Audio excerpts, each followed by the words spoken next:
Hola mis queridos hermanos, un abrazo y un saludo cordial para todos y cada uno de ustedes en el nombre del Señor Jesús. Les habla aquí su amigo y servidor Mario Ancísar Suárez.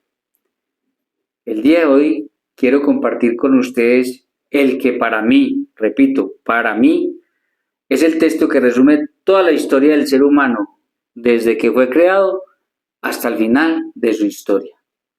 Repito, si a mí me preguntaran, regáleme un texto bíblico que para usted sea el resumen de toda la historia del ser humano en cuanto a su relación con Dios, yo no tendría ninguna duda de que es este texto de Lucas 23, del 32 al 43, que es el texto en el cual Jesús muere en la cruz del Calvario en medio de dos malhechores.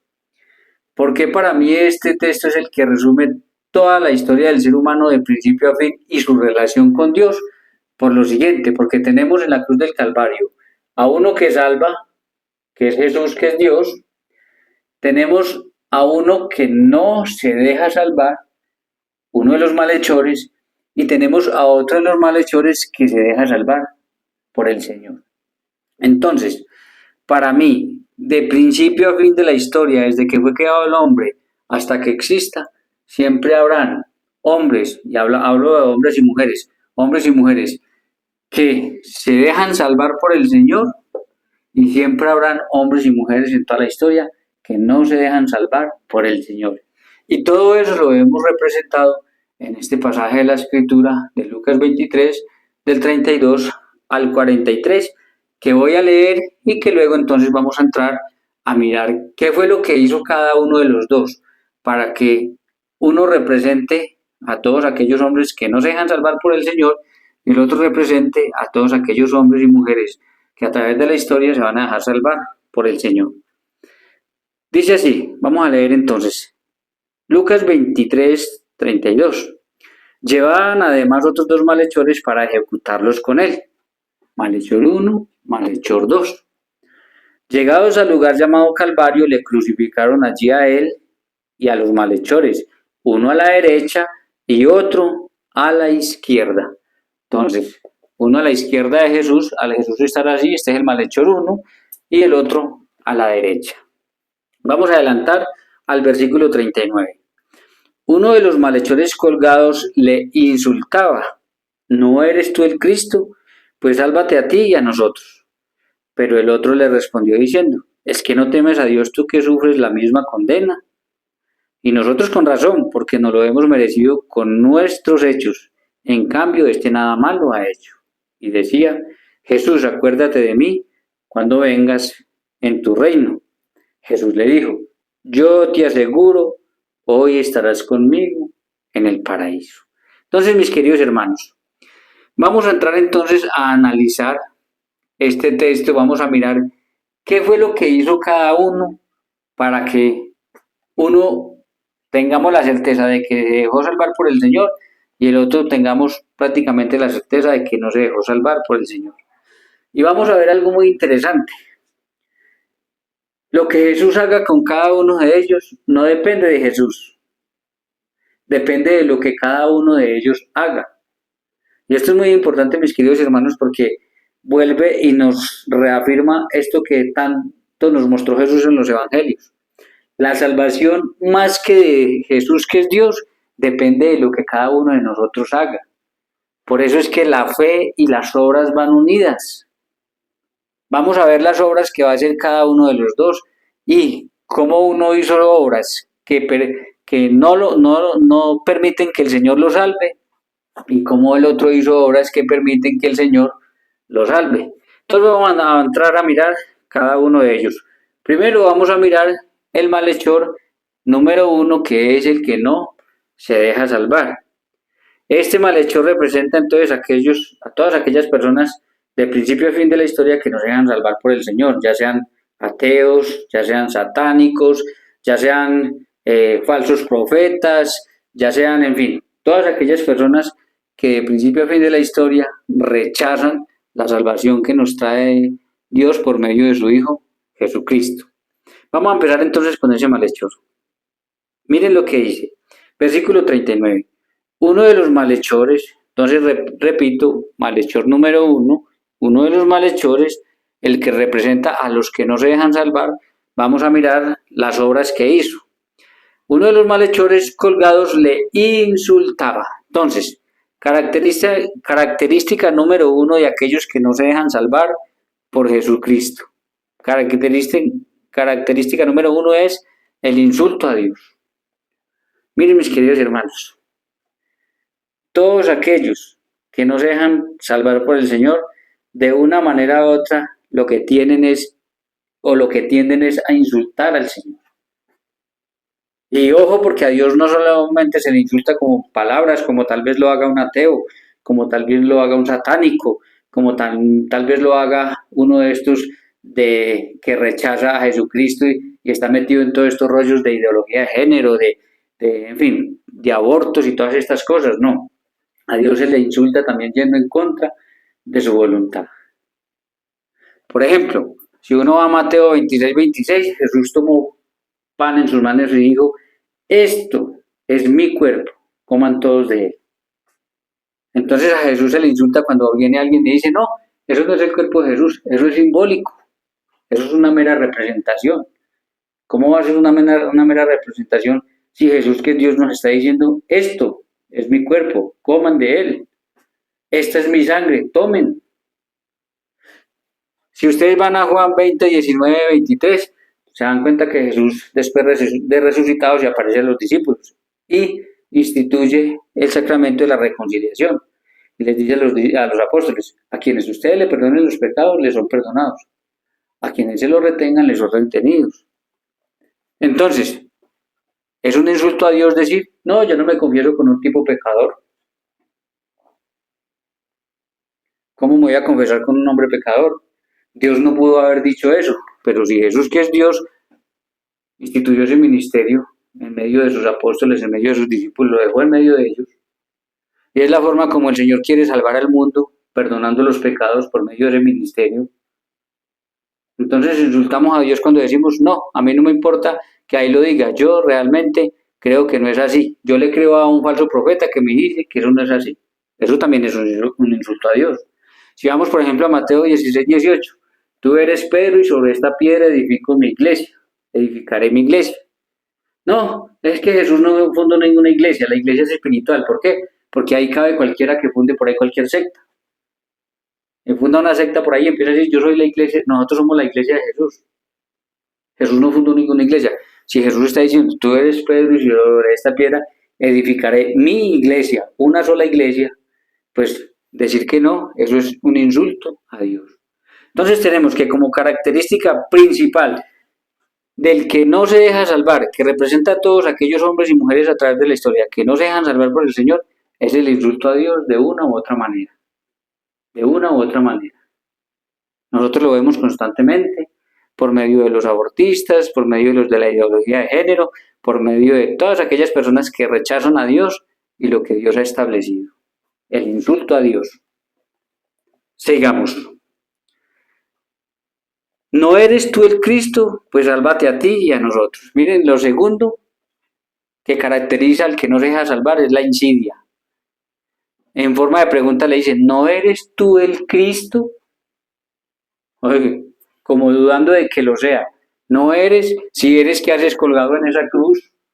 Eso es insidia. Y es lo mismo que hizo el demonio con Eva en Génesis.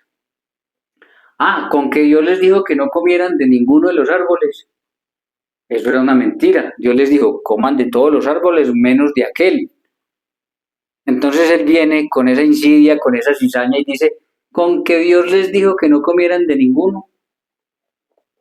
Ahora, esta insidia, no eres tú el Cristo, se traduce en lo que sucede el día de hoy. Y que es propio y característico de aquellas personas que insultan a Dios, que no creen en Dios, que rechazan a Dios de una manera u otra. Y son aquellas personas que empiezan a decir: bueno, si Dios existe, ojo, miren lo que le dicen: no eres el Cristo, en forma de pregunta. Entonces ellos dicen: si Dios existe, ¿por qué hay tanta hambre en el mundo? Si Dios existe, ¿por qué mueren niños inocentes? En otras palabras, Dios no existe. Si Dios existe porque hay tantos desastres naturales, si Dios existe porque hay tantas guerras en el mundo, si Dios existe porque hay tanta desigualdad social en el mundo, eso es insidia. ¿No eres tú el Cristo? Ahora, usted sale a la calle y le pregunta a cualquier persona, de aquellos incrédulos que no aceptan a Dios, que rechazan a Dios, y usted le pregunte, ¿usted por qué no cree en Dios? Y lo que le pregunta y lo que le responde es, yo no creo en Dios porque si Dios existiera no habría tanta hambre en el mundo. Yo no creo en Dios porque si Dios existiera no habrían guerras en el mundo. Yo no creo en Dios porque si Dios existiera no habría tanta injusticia en el mundo. Haga la prueba, salga y pregúntele a alguno de aquellas personas que no creen en Dios y la respuesta que obtiene es esta.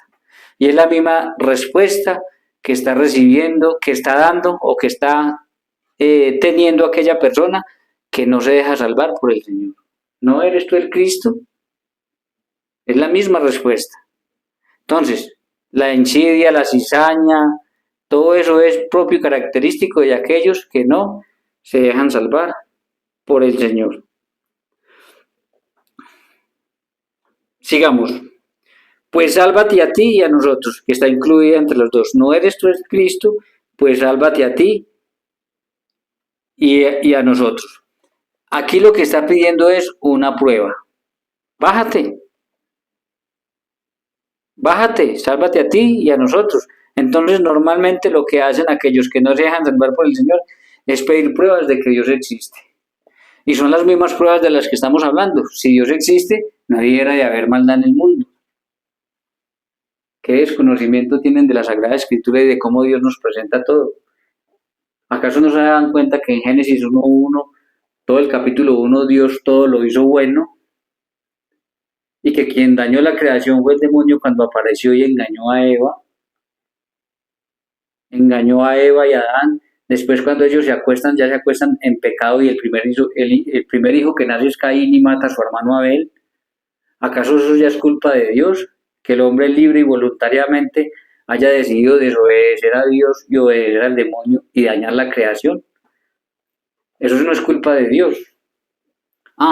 Pero entonces los que no se dejan salvar se lo pasan insultando a Dios, echándole la culpa de todo. Se lo pasan dudando de que Dios exista por todas esas cosas malas que hay en el mundo. Y se lo pasan pidiendo a Dios pruebas. Demuestra que tú eres Dios, demuestra que Dios existe y yo creo en Él. Entonces ahí tenemos las obras del que no se deja salvar. Estas son las obras del que no se deja salvar. ¿Por qué se las digo? Porque es muy importante que ustedes tengan muy presente eso. Ojo con caer en insultar a Dios de una manera u otra. Sea como lo hace un ateo, sea como lo hace un satánico, sea como lo hace uno de los de la ideología de género, sea como lo hace un abortista, sea como lo hacen aquellos que dicen creer pero rechazan lo que Dios ha ordenado, lo que Dios ha mandado. Ojo con caer en aquella tentación o en aquella tentación de decir si Dios existe porque hay tantas cosas malas en el mundo. Mucho cuidado con eso. Y ojo con estarle pidiendo a Dios pruebas de que existe. ¿Qué más prueba quieres? Porque aquí la prueba que piden es desamárrate y bájate.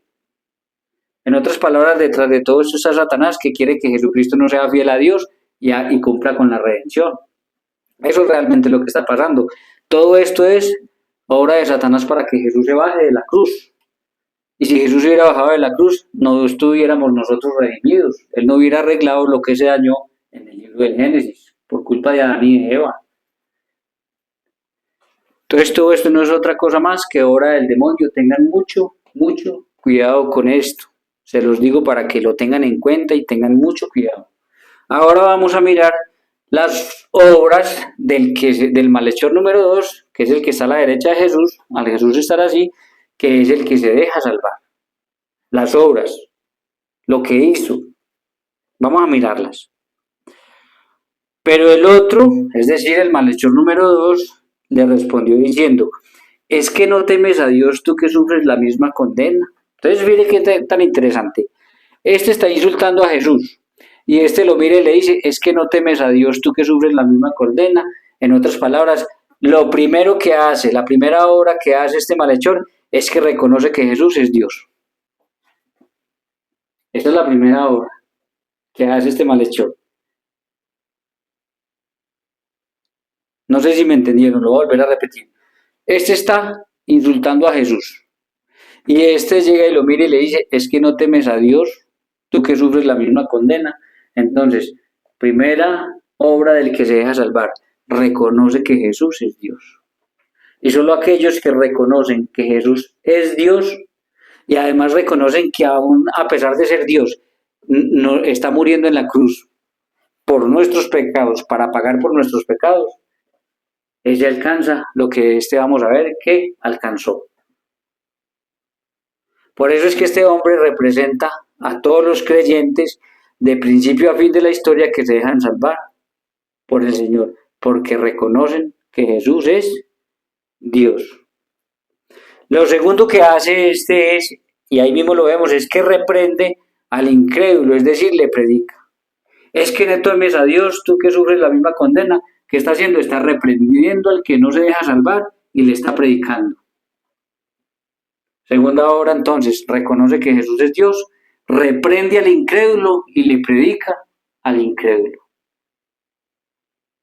Sigamos, versículo 41. Y nosotros con razón porque nos lo hemos merecido con nuestros hechos. Tercera obra, se reconoce delante de Dios, delante de Jesús, pecador, y reconoce su pecado.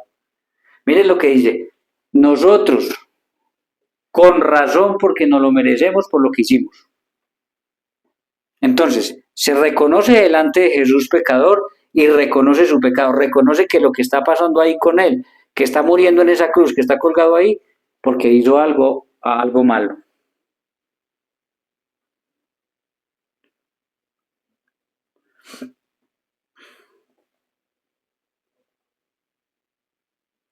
De alguna manera nos está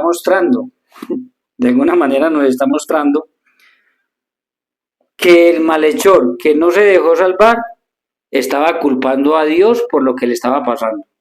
Cuando éste le dice al otro, es que no temes a Dios, tú que sufres la misma condena, nosotros nos lo merecemos por nuestros hechos, de alguna manera está diciendo que este le está echando la culpa a Jesús de lo malo que le está pasando.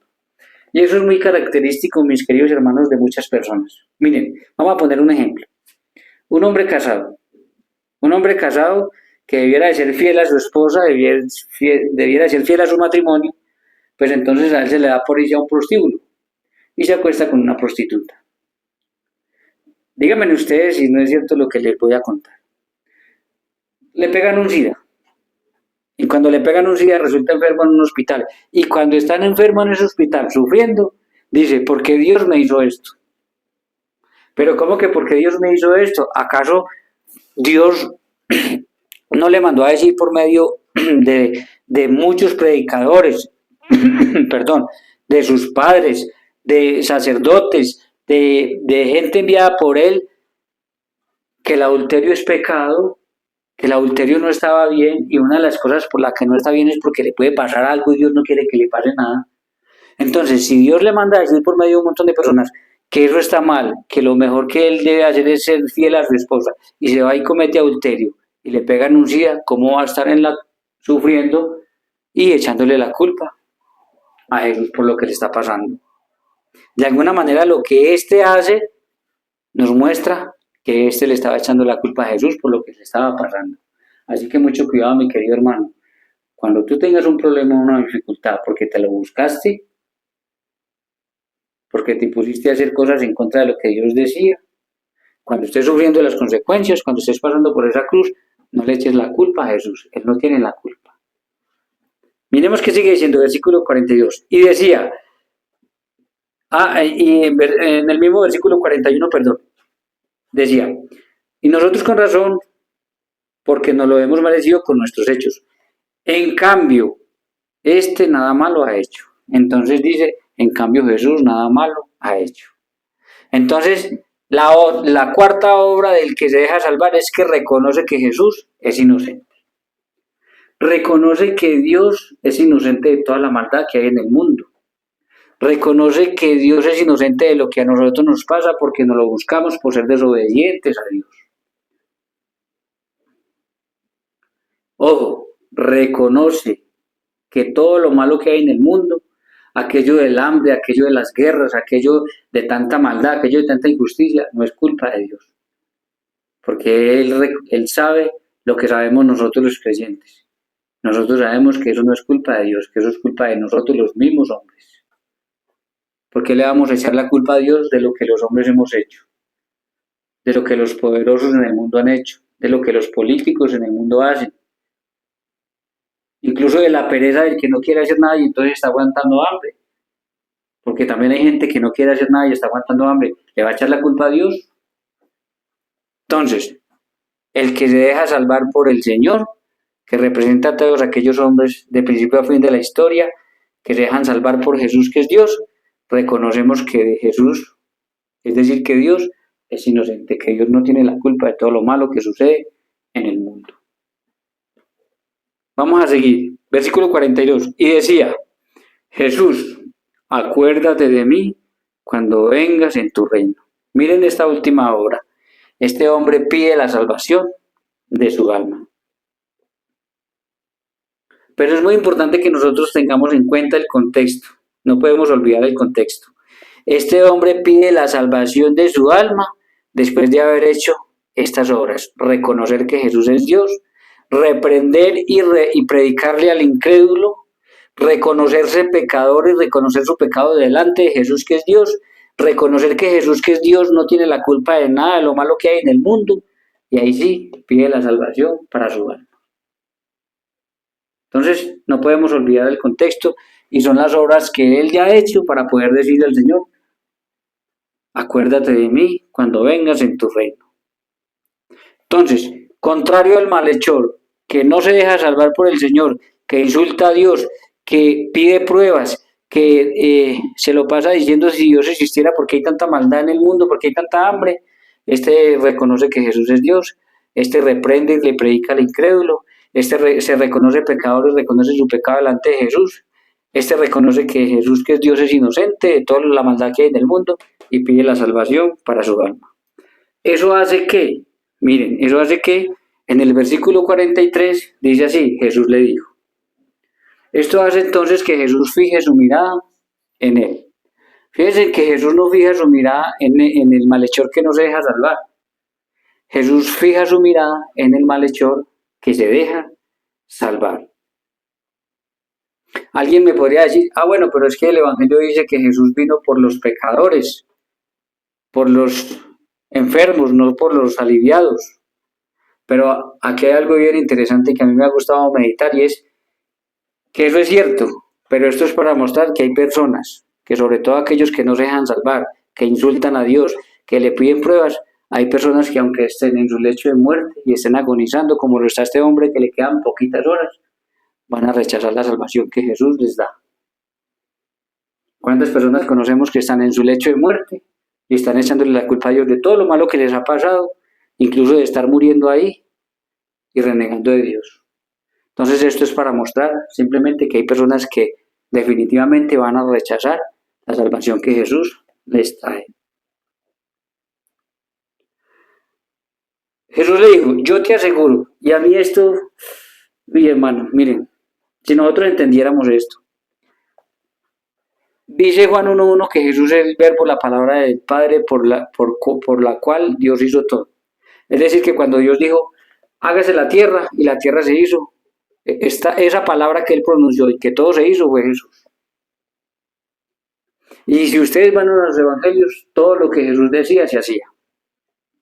Se le arrima a alguien y le dice, Señor, si quieres puedes sanarme, y el Señor le dijo, quiero, queda limpio. Un leproso. Y el leproso quedó limpio. Un día pasan y había una higuera que no daba fruto y Jesús dijo, se va a secar, y pasaron luego y la higuera estaba seca. Si todo lo que Jesús decía se hacía, pues imagínense que Jesús le diga a yo te aseguro, yo no tengo ninguna duda, pero ninguna duda de que este malhechor fue salvado, fue llevado con Jesús al reino. Porque si todo lo que Jesús decía se hacía, y Jesús le dice, yo te aseguro, no hay ninguna duda de que este hombre recibió lo que le estaba pidiendo a Jesús. Hoy, fíjese que es tan tremendo esto, yo te aseguro hoy, Este hombre le estaba pidiendo en futuro, cuando vengas en tu reino. Y Jesús le dice, yo te aseguro, hoy mismo estarás conmigo en el paraíso. Hoy mismo estarás conmigo en el paraíso, le dijo Jesús, que todo lo que decía se hacía a este malhechor, pero por las obras que hizo.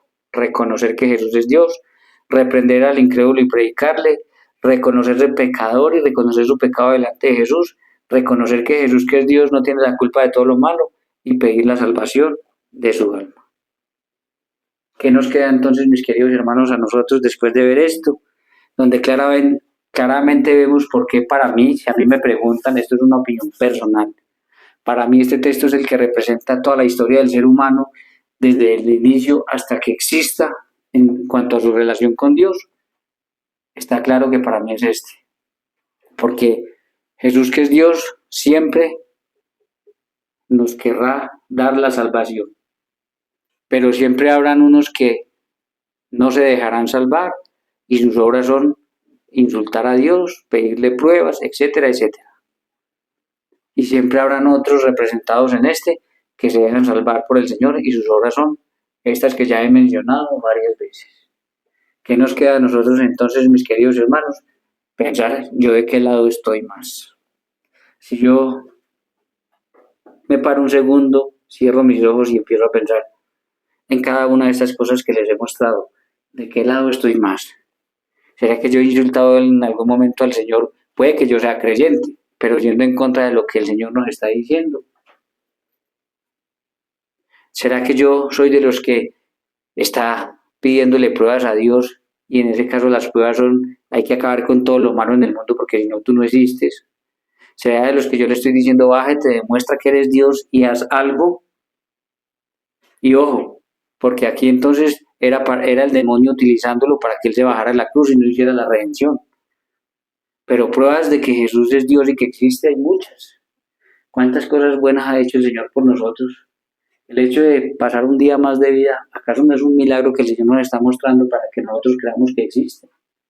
Respirar, alimentarnos, mirar la naturaleza y ver qué maravillas, todas esas cosas, ¿acaso no son pruebas de que Dios existe? Lo que pasa es que hay que tener en el contexto, aquí el demonio lo que está haciendo es haciendo que Jesús no sea obediente al Padre y se baje de la cruz y por tanto la redención no quede hecha. Y alguien me preguntaría, ¿por qué ese texto acá? Porque resulta de que Jesús, de que una forma de insultar a Jesús, a Dios es yendo en contra de lo que Él ha mandado, como les dije acá.